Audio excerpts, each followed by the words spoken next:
নমস্কার, আমি শেফ দরফেন থেকে দিলীপ সাপুই জানাচ্ছি। পুজোর সামনে গোড়া এসে গেছে। আমাদের বুড়ো বুড়িরা এবছরে কেউই কাপড় চোপড় দেয়নি। গত বছরে একটা পেয়েছিল, দুটো পেয়েছিল। সেই জন্য যারা দিয়েছিল ধন্যবাদ। সেই দুটো শাড়ি আর পুরনো শাড়ি এই বাড়ি ও বাড়ি সে বাড়ি থেকে চেয়ে এনে আমরা পরিয়ে রেখে দিয়েছি। এবছরে দাদা দিদি এবং ভালো মানুষদের কাছে আমার অনুরোধ, আমাদের বুড়ো বুড়িদের একটু সাহায্য দেন, তাদের একটু জামা কাপড় দেন, তাদের একটু ভালো করে তেল সাবান একটু দেন। এইটুকুই আমার অনুরোধ ও প্রার্থনা।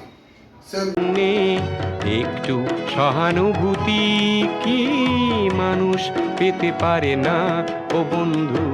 মানুষ মানুষের জন্যে